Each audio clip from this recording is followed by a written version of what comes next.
Hello my people and welcome back to my channel. So today I'm going to start a new series of videos called Simple Matter of Fact. What these videos are going to be doing is I'm going to be displaying basically any type of problem, glitch, or anything that I've bought as far as products involved with photography. And anything that's bad about it, we're going to highlight that so that way you can know not to make the same mistake that I did. So today's episode we're going to be talking about one of my favorite pieces of gear, the Tamron 100 to 400mm lens.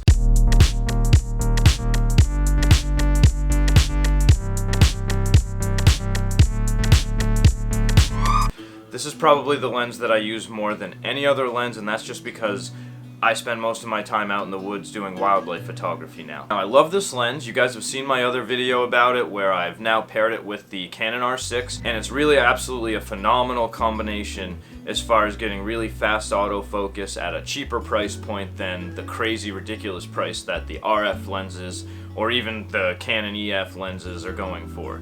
So, you know, as far as like wildlife lenses, I do still think this is like one of the best bang for the buck lenses that you can get right now.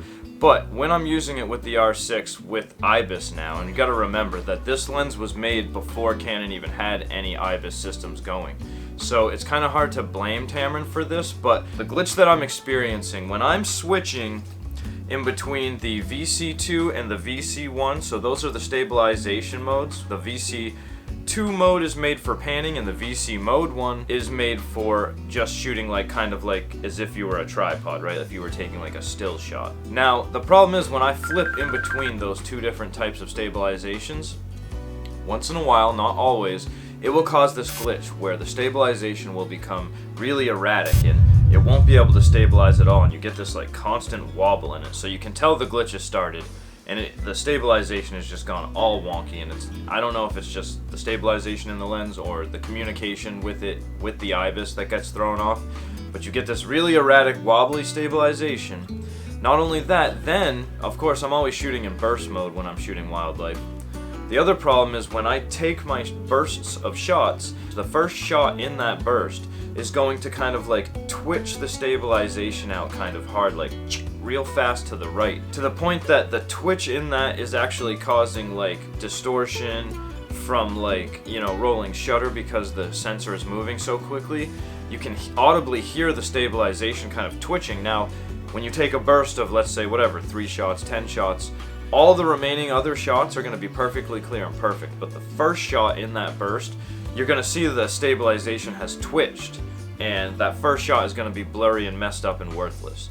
So it's kind of a big problem, A, because it concerns me with having the stabilization system doing that twitch. I don't want it to damage anything, especially the internal stabilization system in the R6. It concerns me also that up until a couple days ago, I wasn't able to stop the glitch without actually detaching the lens and reattaching the Tamron lens to a different body. Luckily, I have the Canon RP, and I'm able to take it off and attach it to that, and then the glitch goes away. And that's what makes me think that it's a software glitch between the communication between the IBIS in the R6 and the stabilization in the Tamron lens itself.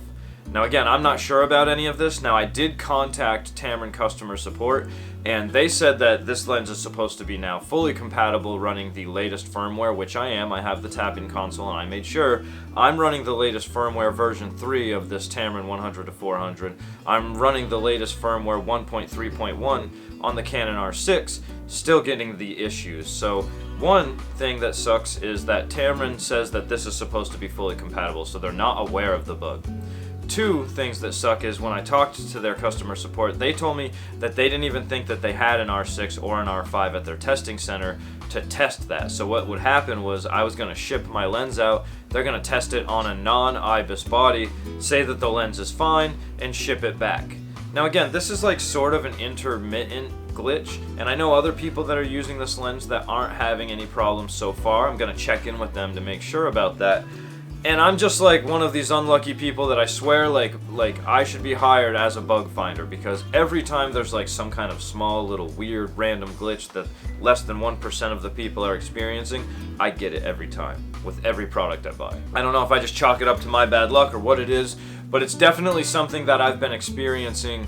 I've had it 5 or 6 different times that it's happened. And I mean, could you imagine if you were out shooting for a day, this was your only lens that you had on your camera, and that glitch presented itself and you weren't able to stop it without detaching it and reattaching it to a different body that you didn't have? That would make it so that that glitch was going to hang with you the entire time that you were shooting, and that would be kind of like a deal breaker as far as using the lens, right? I mean, reliability is everything, and if you don't have that, then I'm going to be forced at looking at different lenses. And now I'm looking at over $2,000 lenses if I want something in a comparable focal length in an RF lens, you know, unless I want to use one of the prime f11 lenses, which I'm not too hot about using. Again, I just wanted to make sure that people that watch this, you know, I've been recommending this gear for a while now, and I still do recommend it. I still think it's just really it's a lens that was put out, and it only got better with the bodies that were coming out. I feel like they knew where the technology was going and they made a lens for it, and I really, really am disappointed to have to report that I am experiencing this bug, because, like I said, it's probably my favorite lens that I have in my kit right now, and I'm kind of distressed. When version 1.3 came out for the R6, they mentioned that they were having a glitch with continuous burst mode and high-speed burst mode, so I thought maybe that was the issue, and the issue was with the R6 and maybe not with the Tamron lens itself, which again, I guess it still could be that. It could be that they said that they quashed that bug, and maybe they didn't completely quash that bug with all the third-party lenses. I don't know.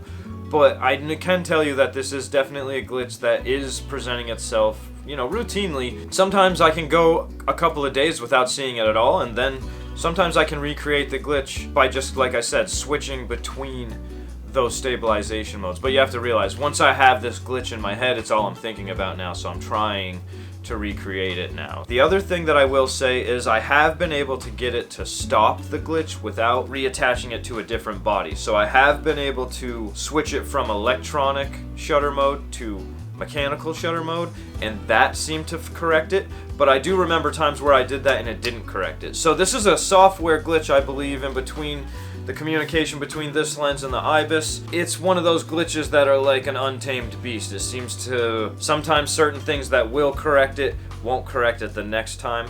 So I don't have conclusive, you know, fixes for this yet. I'm gonna keep working on it. So one thing I will say about this glitch, I have found that it seems to present itself a lot more in VC1 mode. I found that if I stick to VC2 mode, it really doesn't present itself at all. And I've also found that I really don't notice, at least in my eyes, a big difference between the VC1 and the VC2 mode. Like, I don't notice it doing a better job while I'm panning, or doing a better job while I'm shooting like a tripod mode type of a shot. So honestly, it doesn't bother me to stay in VC2 mode, but I do really hope that Tamron or Canon acknowledge or at least know about this bug, and hopefully they're going to fix it in future firmware updates. You know, that's something that they can do now that we have the internet and they're able to just send out firmware patches. So I really hope that maybe, you know, more people are going to talk about experiencing this glitch. Maybe I'm the only person in the world that's having it, I don't know. But I doubt it. I think more people are going to be experiencing this glitch going forward.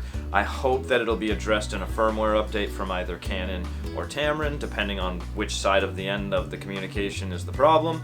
But again, this is one of my favorite pieces of gear, and I really hope to see it fixed. That being said, I don't think I'm going to get rid of it, because I have found, like I said, that it does seem to be working pretty good in the VC2 mode so far.